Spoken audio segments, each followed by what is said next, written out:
उत्तर प्रदेश के सहारनपुर में आज एक ऐसा पल आया जो सिर्फ एक सरकारी कार्यक्रम नहीं था। यह उस सपने की शुरुआत थी जो करोड़ों गरीब बच्चों के माता पिता वर्षों से देखते आए हैं। मुख्यमंत्री योगी आदित्यनाथ ने सहारनपुर के कंपोजिट स्कूल इस्माइलपुर से स्कूल चलो अभियान के द्वितीय चरण का शुभारंभ किया। और यह शुभारंभ ऐसे वक्त पर हुआ जब देर रात से ही सहारनपुर में बारिश हो रही थी और योगी ने इसे मां शंखभरी की विशेष कृपा बताया। दर्शकों, यह सिर्फ एक कार्यक्रम नहीं था, यह उस उत्तर प्रदेश की कहानी है जो 2017 से पहले अंधेरे में था और जो आज एक नई रोशनी की तरफ बढ़ रहा है। आज हम आपको बताएंगे वो पूरी कहानी कि कैसे योगी सरकार ने उत्तर प्रदेश के सरकारी स्कूलों को बदल दिया, जहां कभी न बिजली थी, न पानी था, न फर्नीचर था और न बच्चों का भविष्य था। दर्शकों, योगी ने मंच से जो पहली बात कही वो बेहद भावुक और बेहद गहरी थी। उन्होंने कहा कि मां शंखभरी की इस पावन धरा से स्कूल चलो अभियान के द्वितीय चरण की शुरुआत करना उनके लिए महज संयोग नहीं बल्कि ईश्वरीय कृपा है।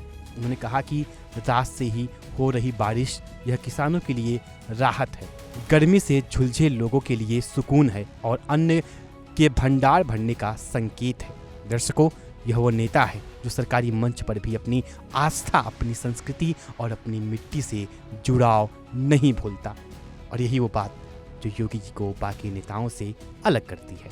वो जनता से दिल से जुड़ते हैं और सिर्फ वोट की भाषा में नहीं।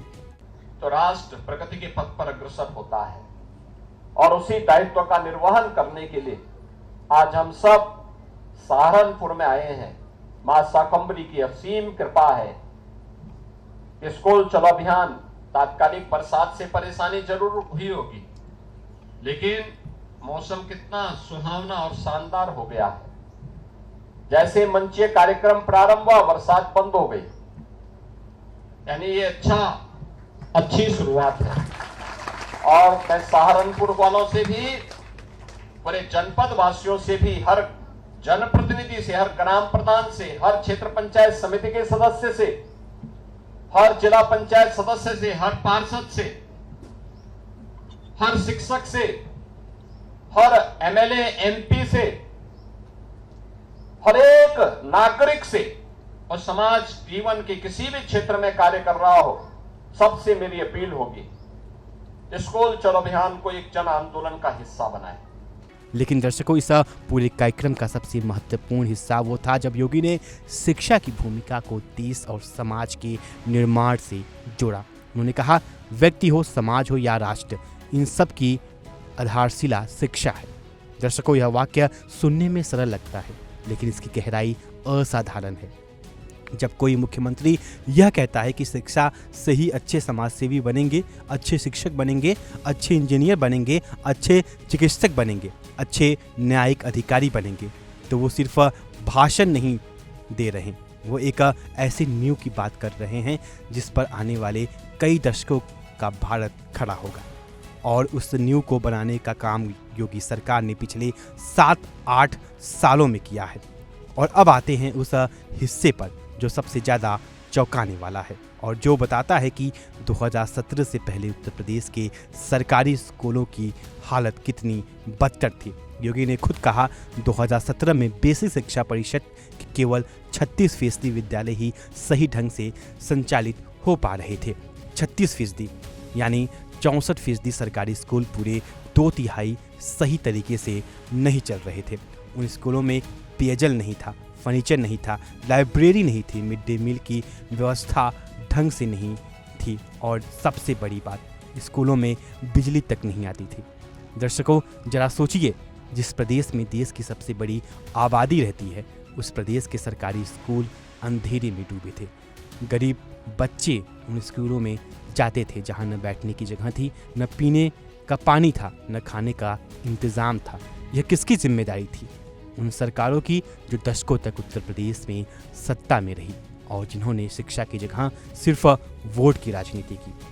लेकिन 2017 में जब योगी आदित्यनाथ ने उत्तर प्रदेश की कमान संभाली तो सबसे पहले उन्होंने इस शिक्षा संकट पर ध्यान दिया। उन्होंने ऑपरेशन कायाकल्प चलाया। यह नाम ही बताता है कि इरादा क्या था। कायाकल्प यानी पूरा बदलाव। उन्होंने अधिकारियों और उद्यमियों से अपील की कि वो स्कूलों को गोद ले, और इसका नतीजा क्या हुआ? आज हर सरकारी स्कूल में छात्रों को हर योजना का लाभ मिल रहा है। पेयजल है, फर्नीचर है, लाइब्रेरी है, मिड डे मील ढंग से मिल रहा है और बिजली है।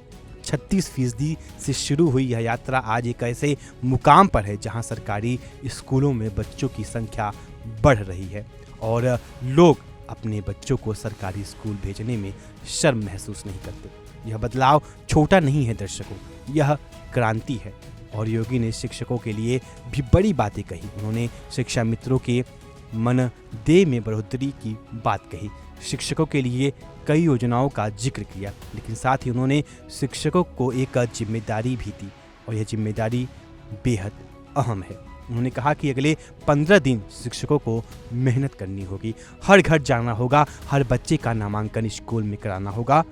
दर्शकों, ये वो बात है जो आमतौर पर नेता नहीं कहते, लेकिन योगी ने शिक्षकों को सिर्फ तनख्वाह लेने वाला नहीं बल्कि समाज बदलने का जिम्मा उठाने वाला बताया।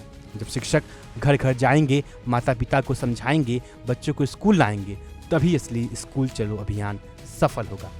और अब वो बात जो इस पूरे भाषण का सबसे मानवीय और सबसे प्रगतिशील हिस्सा था।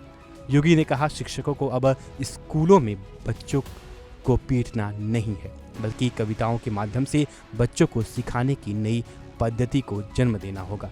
दर्शकों, यह वाक्य सुनकर मन में एक गर्मजोशी आती है। एक मुख्यमंत्री जो यह कहे कि बच्चों को मार पीट कर पढ़ाने का जमाना गया, अब कविताओं से, खेल खेल में प्यार से पढ़ाइए। यह शिक्षा का वह नज़रिया है जो बच्चों को स्कूल से नहीं डराता बल्कि स्कूल से प्यार करना सिखाता है।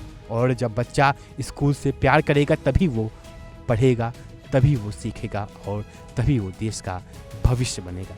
योगी ने यह भी कहा कि बिना किसी भेदभाव के हर वर्ग के बच्चे को शिक्षा का लाभ दिया जा रहा है। यह वो वाक्य है जो उत्तर प्रदेश की बदलती हुई तस्वीर को दर्शाता है।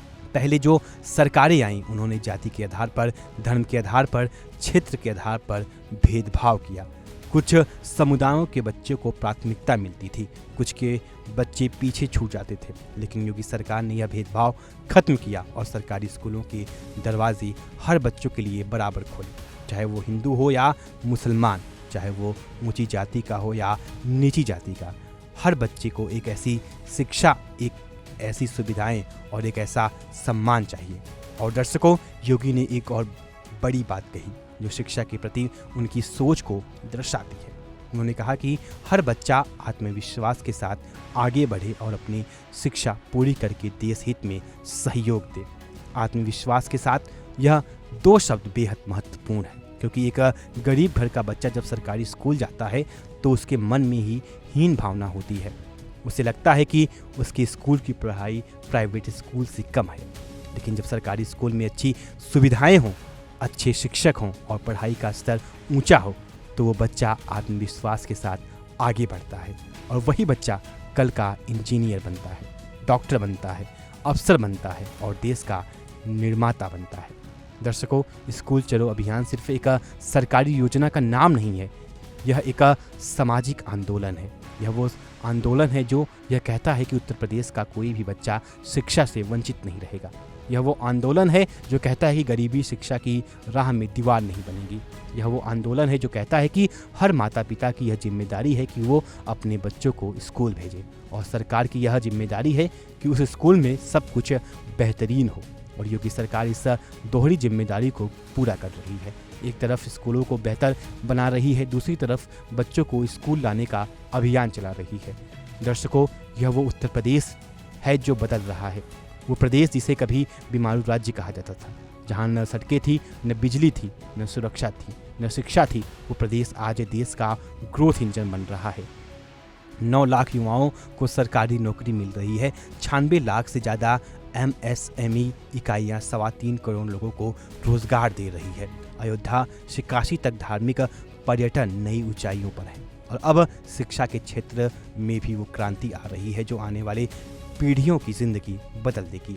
यह योगी का वो विजन है जो सिर्फ आज के लिए नहीं, आने वाले 50 सालों के लिए उत्तर प्रदेश की नींव रखा रहा है और जिस प्रदेश की नींव शिक्षा पर टिकी हो वो प्रदेश कभी कमजोर नहीं पड़ता। फिलहाल हमारे इस खास विश्लेषण में आज के लिए सिर्फ इतना ही। इस खबर को लेकर के आपका क्या कुछ राय है, अपना राय कमेंट सेक्शन में जरूर साझा करें। वीडियो अच्छी लगी हो तो वीडियो को लाइक करें और चैनल को सब्सक्राइब करना ना भूलें। तब तक के लिए नमस्कार। देखिए इंडिया डेली 24/7 अब आपकी स्मार्ट टीवी पर। इंडिया डेली मौजूद है सभी डिजिटल प्लेटफॉर्म पर लाइव और लगातार। इंडिया डेली 24/7 हर दिन राष्ट्र को समर्पित।